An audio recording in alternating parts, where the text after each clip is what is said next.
আমরা কি পেয়েছি?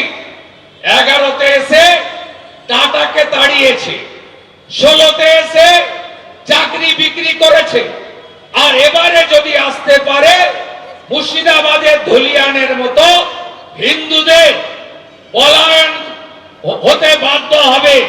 এটাই হলো বর্তমান অবস্থা। একদিকে শিল্পে হাহাকার, মোট 6,888টা কারখানা এই সময়কালে রাজ্য ছেড়ে চলে গেছে। তাকিয়ে দেখুন, ব্যারাকপুর শিল্পাঞ্চল অথবা হাওড়া অথবা হুগলি জেলার গঙ্গা পার্শ্ববর্তী এলাকায় সব শিল্প উঠে চলে গেছে এই মুখ্যমন্ত্রীর আমলে। এই মুখ্যমন্ত্রীর আমলে শিক্ষার বেহাল দশা। মোট 19,000 স্কুল বন্ধ হয়েছে। 19,000 স্কুল 15 বছরে বন্ধ করেছে এবং গত 1 বছরে 8,200 স্কুল বন্ধ হয়েছে। 15 বছরের মধ্যে 12 বছর কলেজ এবং ইউনিভার্সিটির ছাত্র সংসদে ভোট হয় না। পাবলিক সার্ভিস কমিশনের শেষ পরীক্ষা 17 সালে, আজকে 25, শেষ 26। চাকরি দেবে না। জোট বাঁধতে হবে এই জন্য, হাতে কাজ, পেটে ভাত, মাথায় ছাদ বিজেপির অঙ্গীকার। জোট বাঁধতে হবে এই জন্য, টাটাকে ফেরাতে হবে বাংলায়।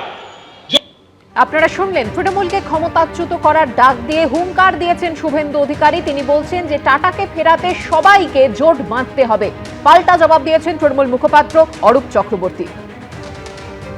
শুভেন্দু অধিকারী হয়তো সিলেক্টিভ ডিমেনশিয়া হয়েছে। শুভেন্দু অধিকারী জানেন না যে ইতিমধ্যেই টাটা মোটরসের চেয়ারম্যান তিনি নবান্নে এসে মুখ্যমন্ত্রীর সাথে দেখা করে এ রাজ্যে অটোমোবাইল ইন্ডাস্ট্রি করবার জন্য প্রপোজাল দিয়ে গেছেন। যে শুভেন্দু অধিকারী বলছিল টাটাকে তাড়ানোর, শুভেন্দু অধিকারী কি করছিলেন? সিঙ্গুরের মঞ্চে তো তথাগত রায় ছিলেন। আপনি সেদিনকে তৃণমূল করতেন, তথাগত রায় তো সেদিনকে বিজেপি করতেন। তথাগত রায় সিঙ্গুরের ধর্ণা মঞ্চে তো নিজে উপস্থিত ছিলেন, রাজনাথ সিং তো নিজে উপস্থিত ছিলেন। এখন সিপিএম এর প্রতি শুভেন্দুর প্রেম জাগতে পারে, কারণ বামের ভোটটা স্ফীত হয়ে রাম এত শক্তি পৃষ্টি হয়েছে, হরিষ্ঠপুষ্ট বলিষ্ঠ হয়েছে। আসলে দিনের শেষে সিপিএম বিজেপি জানে সিপিএম এর ভোট ছাড়া বিজেপির এই রাজ্যে অস্তিত্ব কার্যত শূন্য।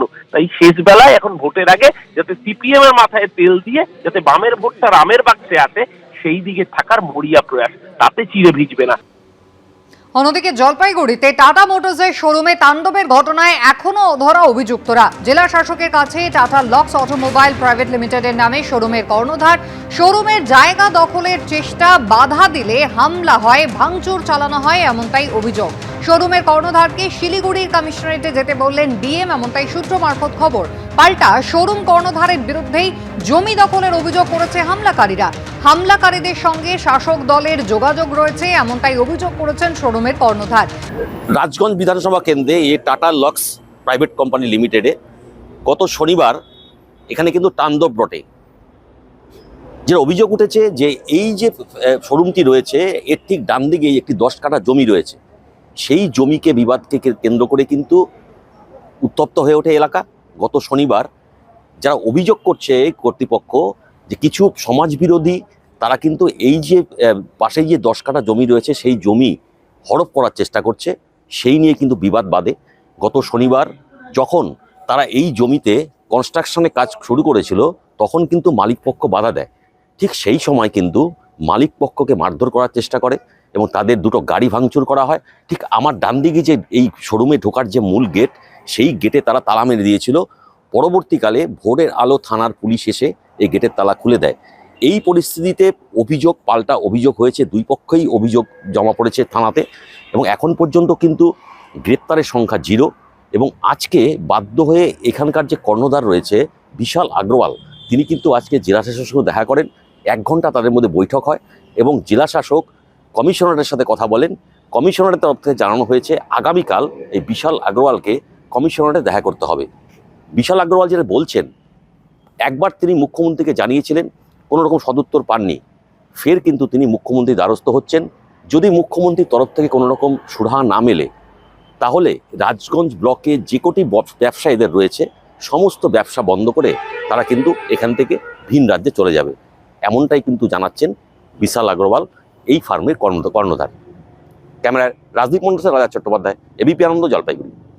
এবিপি আনন্দ, এগিয়ে থাকে, এগিয়ে রাখে।